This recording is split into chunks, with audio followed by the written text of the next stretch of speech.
Today. So I want to tell you, 200 years ago, in 1818, a slave girl by the name of Harriet Jacobs was born. Her father was widely known. He was widely respected. He was a carpenter. His skill earned him unusual privileges in the community in which he lived, and he and his wife were able to create a relatively comfortable home for themselves and their children until he died, and after that his wife. The children were then sold off to the household of one Dr. and Mrs. Flint. By that time, Harriet Jacobs was 15, and this is when she would personally experience one of the most terrible realities of black women under chattel slavery. Beyond being owned, beyond the enforced separation from loved ones, beyond the savage beatings and the mutilations, beyond the petty cruelty, savage beatings, the psychological deprivations, all of these cruelties. But beyond that, I am talking vulgar seduction and rape. Dr. Flint was unceasing in his advances towards Harriet, who was a woman of dignity, who lived before her God and knew God saw all, and God saw how she was being defiled, and she was ashamed. She wrote, "My soul revolted against the mean tyranny, but where could I turn for protection?" At one point, she even allowed herself to fall sway to the affections of another white, unmarried gentleman. She said, "I knew the impassable gulf between us, but to be an object of interest to a man who is not married and who is not her master is agreeable to the pride and the feelings of a slave, if her miserable situation has left her any pride or sentiment. It seems less degrading to give oneself than to submit to compulsion." Above all, she hoped that it would be for Dr. Flint, once he heard the news that she was having a baby with another man, the straw that broke the camel's back, and he would finally sell her. But he would not. He would not sell her. So Harriet takes an even more hazardous course of action. She escapes. And at first, she is concealed by a friend and then by the wife of a prominent slaveholder. Several weeks go by, and then the next phase of the plan unfolds. She finds her way to her grandmother's house, and her grandmother happens to be white, and she hides beneath the sloping crawl space. A space that was 9 feet long, 7 feet wide, and 3 feet high. She stays hidden in that space for 7 years. That is the price she paid to win her freedom from the vile Dr. Flint, and also the freedom of her precious children. "I tried to be thankful for my little cell," she writes, "and even to love it as part of the price I had to pay for the redemption of my children. Sometimes I thought God was a compassionate Father who would forgive my sins for the sake of my suffering." But then Harriet says this. She says, "At other times, it seems to me that there was no justice or mercy in the divine government. I asked why the curse of slavery was permitted to exist and why I had been so persecuted and wronged from my youth. These things," she concludes, "took the shape of mystery, which is to this day not so clear to my soul as I trust it will be in the hereafter." Harriet Jacobs was in the storm so long. And no doubt, as a response to slave narratives like this, Alice Walker in The Color Purple has Celie, one of the characters, Celie, say something that is far less charitable, far less restrained.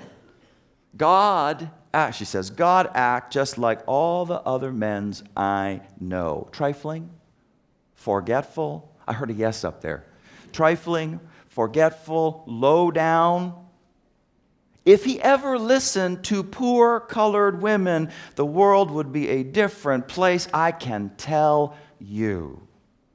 it would be different because black women 200 years ago and today would not have to be magic to make a way out of no way, to pull accomplishments out of thin air, to make art out of pain. And not just any pain, but pain that is egregious and vicious and enormous and maldistributed. I don't even know if that's a word. Maldistributed. Being born into an abusive relationship with this country, as Shauna puts it. Her mother, whose dreams deferred, exploded through her children's lives, leaving them to pick up the pieces of themselves. Her father, a victim of the war on drugs, which was, as historians have come to know, explicitly intended to be a war on people who were deemed domestic enemies, the anti-war left, and black people. Shauna says, I am the black woman who could have been done told you that. Not that anyone's trying to be competitive here, as in some Olympic games of pain. Pain and suffering rain down on the just and the unjust alike. But like the suffering of the Jews or that of American indigenous people, the suffering of black people has been uniquely terrible, and that of black women even more so, to the point that Seeley or Harriet Jacobs could wonder if God were a white male racist. Do you hear that?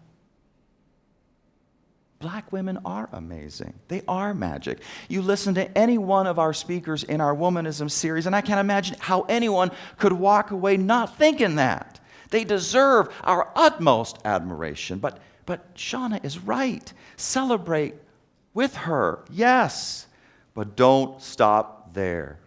Go on to build the shelter of the justice that repairs.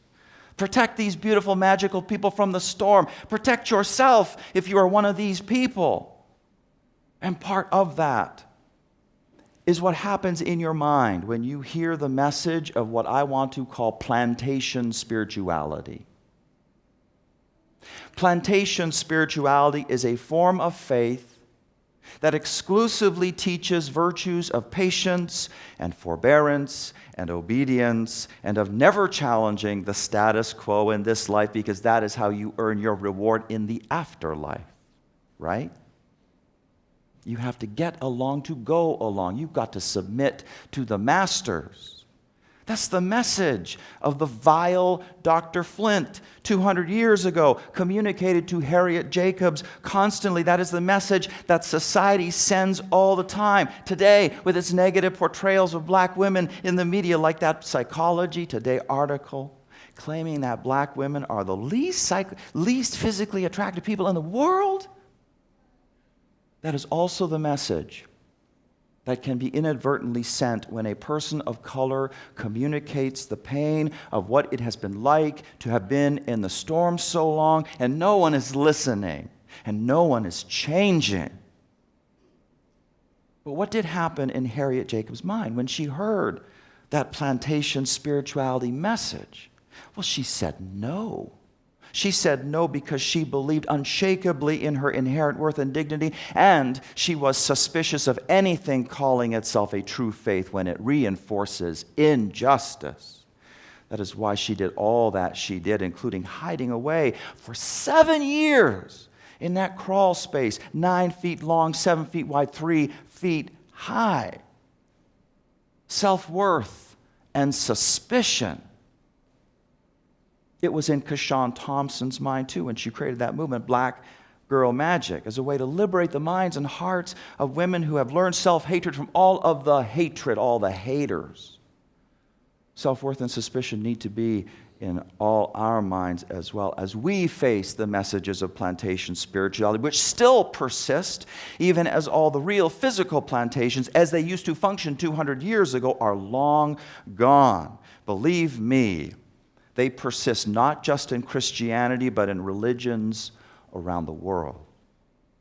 Resist plantation spirituality and reach towards freedom spirituality instead. As an old slave hymn goes, Old Satan's church is here below, up to God's free church. I hope to go. That old slave hymn is drawing from an explicitly Christian context, but in this day and age, we want to look for resources for God's free church anywhere we can find them. It's just like praying to Jesus and to Buddha and to Shakti and to Kuan Yin and every other god and goddess out there. Cannot hurt to touch bases with everyone, and it might even help us. And so we look to all the religions. We look to science. We look to literature. We look to arts. Shauna says, I am the black girl who hungry for myself. Fattened my black femaleness on the likes of Toni Morrison, Zora Neale Hurston, Alice Walker, Audre Lorde, and others. And that's how you reach towards freedom. We're building the shelter of the justice that repairs. You got to free your mind. We have to free our minds. And then there's also this, to never forget, to remember and to testify. With utmost respect, I salute all the women who have participated in this series on womanism. Carol Welter, Kim Green, Sonia Tinsley Hook, Shauna Floyd. Each of them has dared to be deeply vulnerable in their reflections of what it means to be a black woman in America, and what it means to be womanish, and what it means to want the wholeness of all, and what it means to resist with joy, and what it means to be in a storm so long. They are testifying. And when they do that, when testifiers testify and listeners listen, everybody helps build the shelter of justice that repairs, because in the testifying and in the listening, we learn how hard life can be, but we also learn that some people get through. Not all, but some. And from these some, we can draw courage. We can draw strength to face our own storms. Shauna tells her story, and she says, I take the greatest of pleasure in looking back. I don't do it often. To see what I have survived, how I have survived, that I have survived, and in some ways how I have thrived. From our own survival stories and those of others, we draw resilience. We also draw proper outrage. There's another big reason why we want to remember these stories and tell the stories. I just told you the story of Harriet Jacobs and what she endured at the hands of Dr. Flint, and how the price of her freedom was 7 years hiding away in that crawl space, 9 feet long, 7 feet wide, 3 feet high. And if that does not fire you up with a righteous fire to build a shelter of justice that repairs, I don't even know what to say.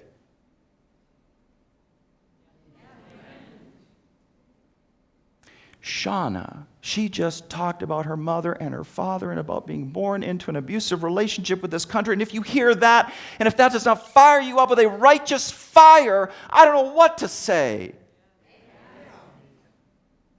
We need to turn this thing around right now. No one should ever be born into an abusive relationship with their country. People should be born into care instead. People born into love. We have to work to make it so. And as we do, we have to keep testifying to our lives, making sure that our suffering does not remain invisible. And that's going to keep us dissatisfied, and it ought to keep us all dissatisfied. And it will keep us moving forward, to keep on moving forward, never turning back. Never turning back.